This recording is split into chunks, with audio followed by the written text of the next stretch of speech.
Very much indeed. Tom Parmenter for us live at Sale Sharks. Now let's get some more reaction from England fans that actually made the effort, and in some cases it's been a big effort and a very expensive one to come and see the game. Come and join me, sir. What do you think?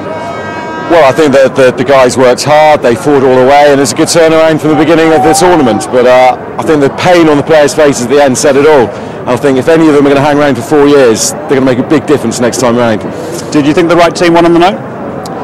Unfortunately, as everybody will talk about in the morning, I think that the turning point was the try, and everybody in the stadium seemed to think it was a try, and maybe everybody at home saw the same thing. But I think that's what changed the game. You have to think when it takes that long, when it's that marginal, you can understand the decisions. If they're not certain it's a try, not giving it a try. They've got to take the time. They've got to get the right decision because it's that important. But from everything we could see on the big screens, nobody could see where he was in touch. So that was the turning point of the game. I think we got 7 points at that point. It would have put the Box on the back foot. And no one could say that it was England more than South Africa who played a kicking game, because if anything, England ran the ball more. I think we ran the ball more. We had more attacks at the line, and the South Africans, frankly, were just putting into touch. But at the end of the day, I think they kicked their points and they deserve to win. What about the future now? Because there's as you were saying, quite a lot of old men in that England team. Obviously, some rebuilding will be essential. There'll be some retirement. So, are you optimistic?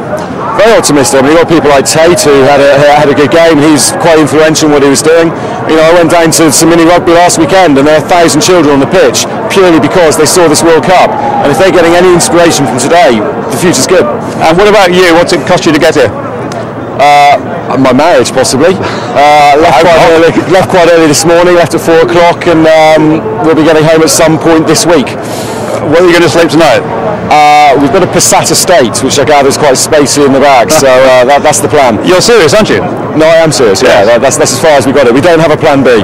Well, good luck to you, and thanks very much indeed. Thank you indeed. So you get a sense of the kind of efforts that people have gone to come and watch this match, and as you sense there, although aware of the enormous disappointment that the England players will feel, and obviously shared by the fans, nonetheless, looking around them, many of them surprisingly non-downbeat, because they are buoyed by England's remarkable recovery, really, to get to the final at all, against all the expectations of all the rugby world after the 36-0 defeat 36 days ago. Rob, as I hand back to you, let me just leave you with this thought. I did a little radio interview for South African radio yesterday, and I suggested that if any side was going to win by a lot, it would be South Africa, but there was a perfectly good chance that England would win a tight game by a couple of points, and they mocked me on air, and I happened to hear their conversation once they thought they got rid of me,